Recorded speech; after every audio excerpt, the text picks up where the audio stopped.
Hi everyone, it's Rena. So this video is going to look at election night in the United States, which is on November 5th, 2024. And I set the time to 7 p.m. because that's when the polls close in the Midwest. I live in the Chicago area, so I set it to my time zone because that's when all the fun begins, when the polls close. And, well, if you know anything about Chicago, you would know what I was talking about. It's part of Cook County, which I call Crook County. But anyway, what's interesting about this particular election day is that it falls on November 5th. And, you know, I live in the United States, so I don't really know much about this, but I've heard that chant, remember, remember the 5th of November. So if you are from England and you can really give your take on it, please write something under the comments, because I know it's Guy Fawkes night or day, and I still am not 100% sure what the symbolism is, because what I remember is that during the Occupy Wall Street protests, which began in 2011, and they extended, I think, until 2012. That was the first time, as an adult, already a mature adult, that I saw widespread and regular protests in the United States. So, there are protests from time to time, but this, I would say, rivaled what must have been going on in the late 60s in terms of, I don't know if I'd call it civil unrest. I think we've seen that mostly in 2020, for instance, but at other times, 2020 was kind of the apex of all of that. But I'm talking about regular protests. I think it was 2011.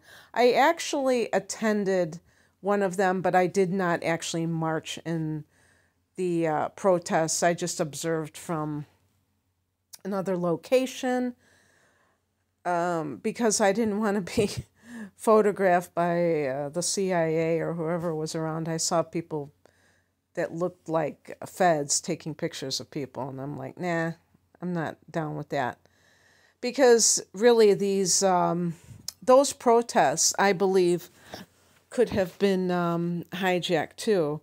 And anyway, at that time, Anonymous was this, I guess it was like a YouTube account, or, that's where I would see it. They would wear Guy Fawkes masks and deliver some kind of latest update about the situation. And I always felt like that was kind of some kind of it seemed very like Hollywood, like you would see in some movie, like somebody's writing this script that was very dramatic, and it just was strange to me, and I felt like it was kind of CIA, psyops-y. But anyway, the point that I'm making is that the election falls on Guy Fawkes night. I don't know if anything happens in the UK on that night. I know there is something called Mischief Night. That's the night before, on November 4th. And I was looking at Wikipedia about the whole Guy Fawkes situation, and it seems like that Mischief Night might be connected to it, and they were children. It's kind of almost like how Halloween is too, but I don't know anything about that. The reason that I'm even bringing this up is because I think it's really weird that we're having election night on Guy Fawkes night, and it seems to me that Guy Fawkes has become a symbol of anti-government, anti-banking. I mean, from what they say on Wikipedia, but I don't know exactly why, because apparently, he was put to death, and he, had this plot to, assassinate the king at that time, who happened to be a Protestant, and he was a Catholic. Well, who knows about all of that? We have what we're told, but we don't know. But somehow they said V for Vendetta. I guess that was a movie that they used the Guy Fawkes mask, and that during the Occupy Wall Street, one of the protests in London, none other than Julian Assange wore a Guy Fawkes mask. So anyway, that's the little I know about Guy Fawkes. Night, day, whatever. And anyway, I'm going to talk about the actual stuff that's happening on this night.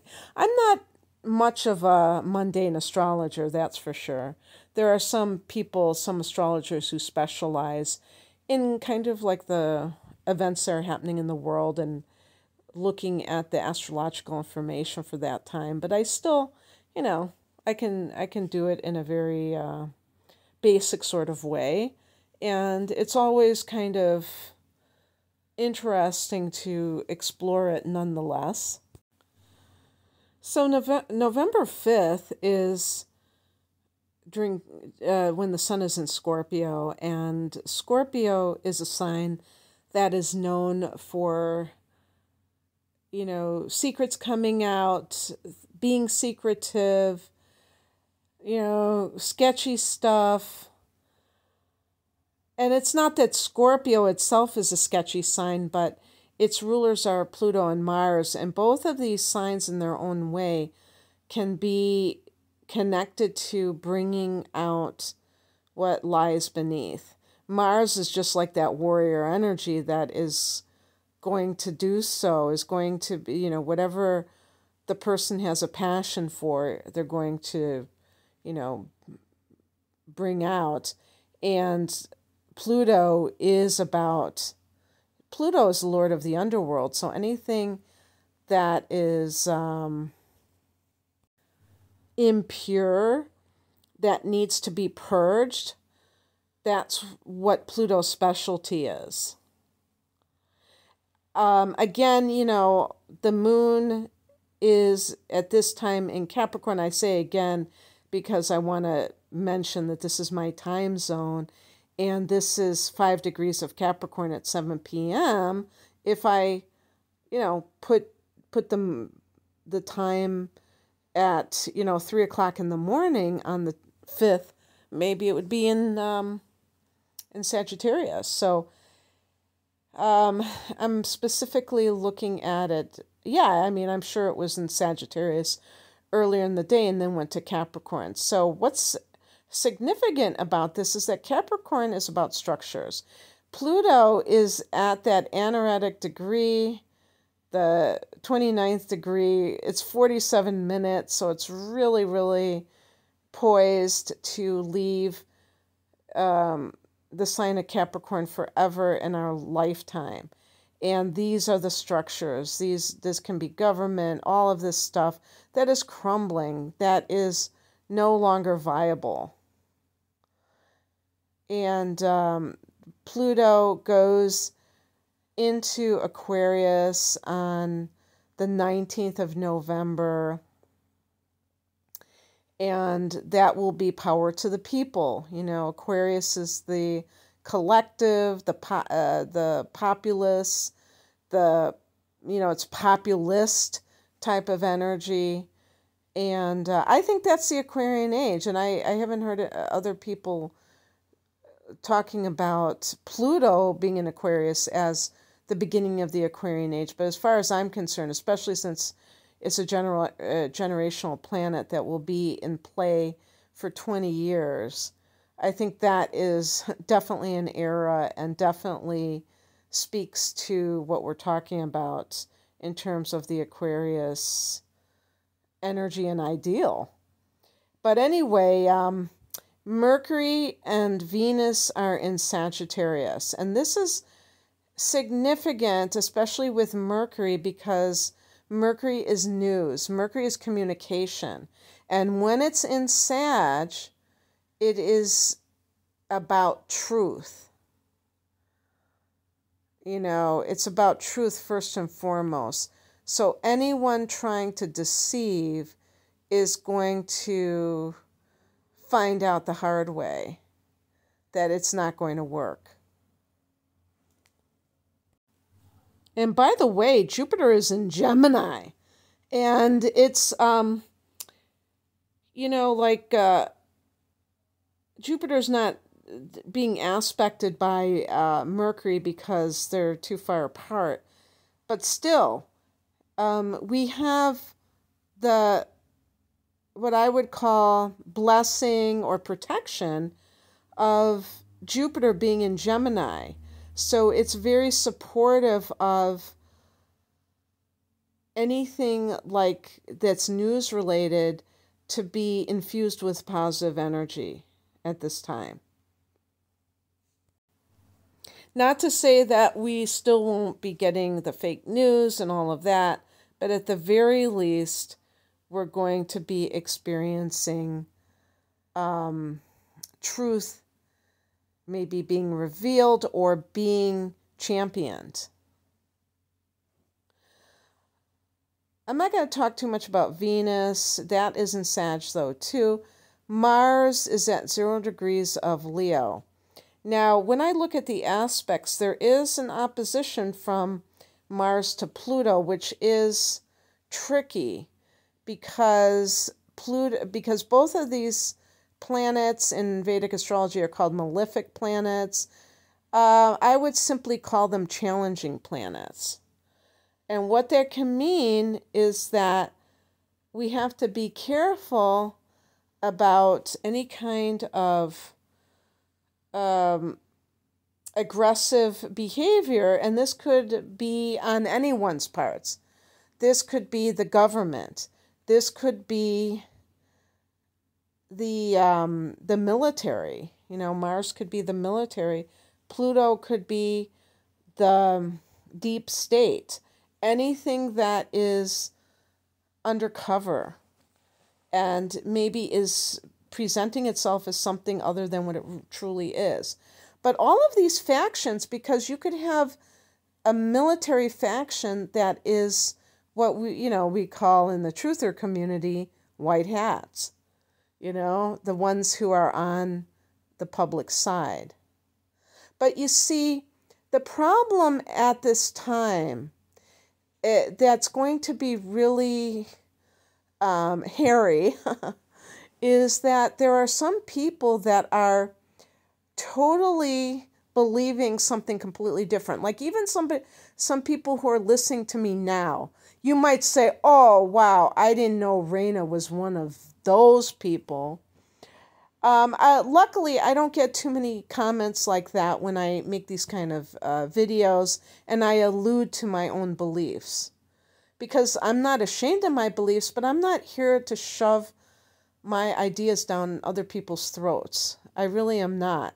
To me, that's not appropriate for what I'm doing. Even though I am one of those people who is very opinionated, for sure.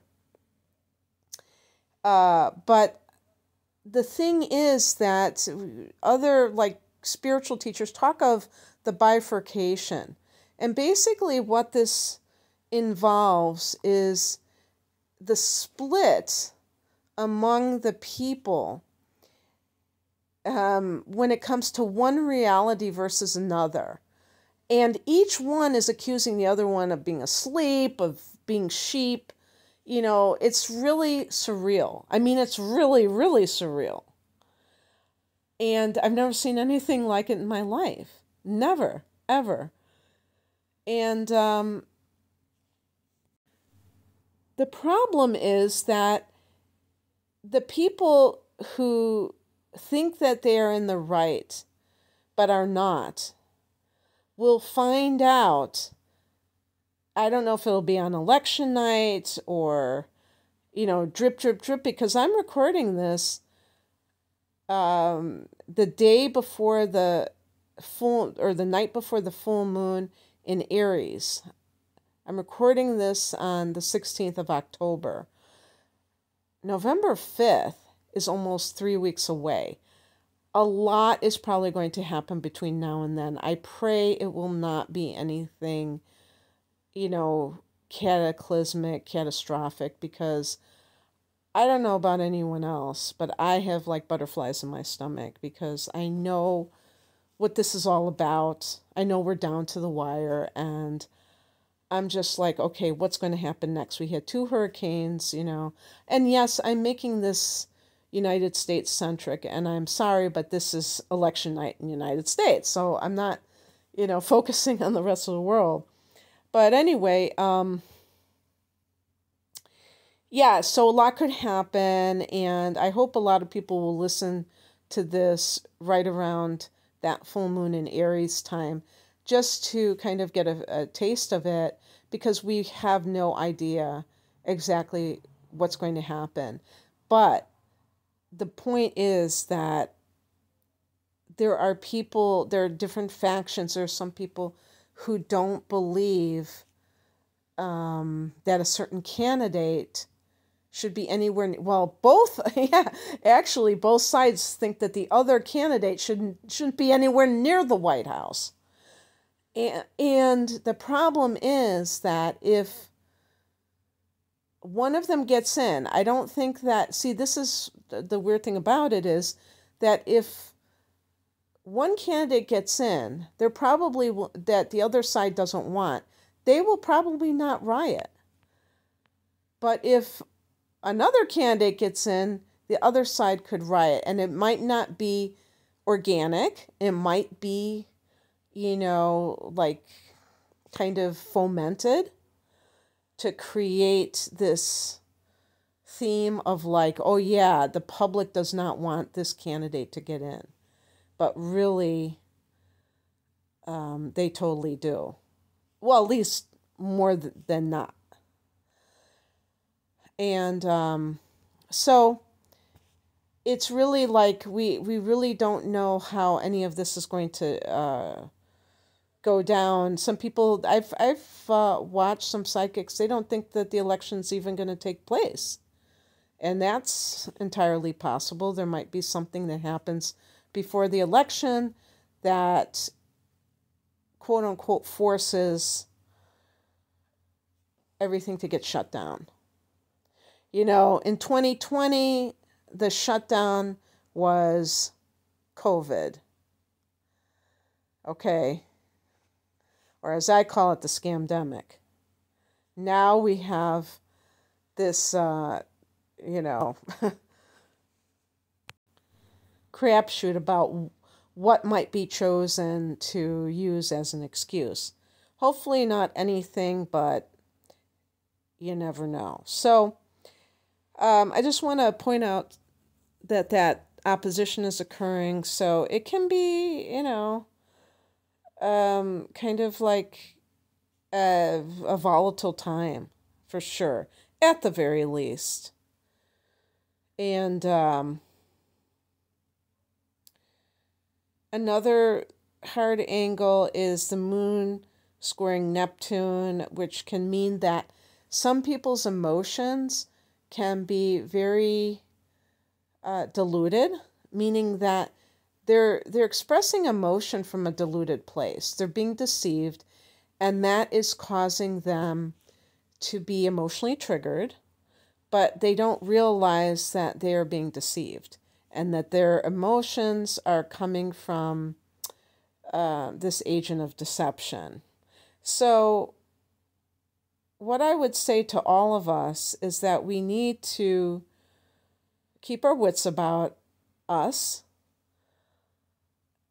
Don't get easily manipulated either way. Even if you have a candidate that you really want to get in and you're afraid of that other candidate, you're afraid that that other candidate is going to totally destroy the country, do not allow yourself to go into kind of that fear-based way of thinking about, because we have no idea what kind of safety measures may be available, even if somebody is declared a winner and it's not thought that they truly won. There may be other avenues that are going to be employed. So it's important not to be too apprehensive about that possibility if your candidate doesn't get in.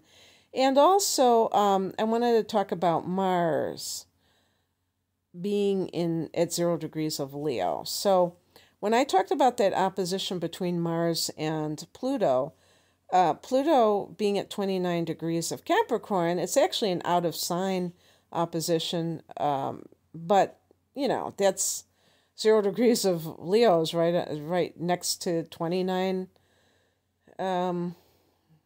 Cancer, so it's actually very close. It's a very tight opposition, and